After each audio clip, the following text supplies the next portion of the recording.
Overseas business commerce and professional forum ഏർപ്പെടുത്തിയ പ്രഥമ പുരസ്കാരമായ എക്സലൻസ് എഡ്യൂക്കേഷണലിസ്റ്റ് പുരസ്കാരത്തിന് Peruvanthanam saint Antony's college principal doctor Antony Joseph Kallampally അർഹനായി.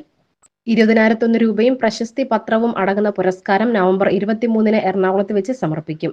36 വർഷം കൊമേഴ്സ് അധ്യാപകനായി വിദ്യാർത്ഥികളുടെ മനസ്സിൽ ഇടം നേടിയതും ഗ്രാമീണർക്കിടയിൽ പുതുതലമുറ തൊഴിലധിഷ്ഠിത കോഴ്സുകൾ ആരംഭിക്കുന്നതിന് മുൻകൈ എടുത്തതും സാധാരണ വിദ്യാർത്ഥികളെ വ്യത്യസ്തമായ സമീപനത്താൽ റാങ്ക് നേട്ടങ്ങളിലേക്ക് നയിച്ചതും പരിഗണിച്ചാണ് അവാർഡ് നൽകുന്നതെന്ന് ഭാരവാഹികളായ ജനറൽ കൺവീനർ നവാസ് എ, കൺവീനർമാരായ Sreerekha A, doctor Leni Michael, doctor Mithun John, doctor Vishnu Narayanan, Vinod Kumar, Riyas A എന്നിവർ വ്യക്തമാക്കി.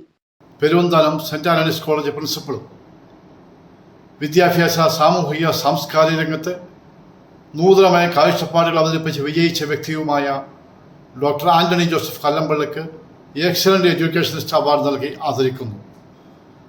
20,001 രൂപയും പ്രശസ്തി പത്രവും അടങ്ങുന്ന ഈ അവാർഡ് ആന്റണി സാറിന്റെ വിദ്യാർത്ഥികളും ഇന്ത്യയിലും വിദേശത്തുമുള്ള ബിസിനസ് സംരംഭകരുടെ കൂട്ടായ്മയുമായ overseas business commerce and professional ഫോറമാണ് ഏർപ്പെടുത്തിയിരിക്കുന്നത്.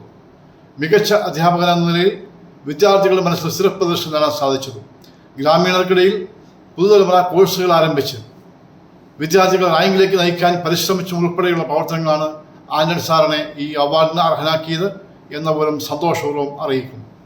എഴുത്തുകാരനും കോളമിസ്റ്റും മോട്ടിവേഷണൽ സ്പീക്കറും ട്രെയിനറും 2 യൂണിവേഴ്സിറ്റികളുടെ റിസർച്ച് ഗൈഡായും നിരവധി സ്ഥാപനങ്ങളിൽ വിസിറ്റിംഗ് ഫാക്കൽറ്റിയായും പ്രവർത്തിച്ചിട്ടുണ്ട്.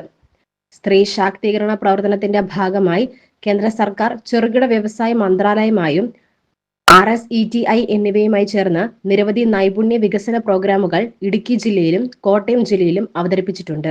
ഇദ്ദേഹത്തിന് ഈ വർഷം ലഭിക്കുന്ന 3ാമത്തെ പുരസ്കാരമാണിത്. നിരവധി എക്സലൻസ് അവാർഡുകൾക്കും ഇദ്ദേഹം അർഹനായിട്ടുണ്ട്. Mahatma Gandhi university commerce board of studies അംഗം കൂടാതെ എക്സ്പേർട്ട് കമ്മിറ്റി അംഗമായും പ്രവർത്തിച്ചിട്ടുണ്ട്. 14 പുസ്തകങ്ങളുടെ രചയിതാവും സാമൂഹിക സാംസ്കാരിക ആധ്യാത്മിക രംഗത്തെ സജീവ സാന്നിധ്യം കൂടിയാണ് ഇദ്ദേഹം.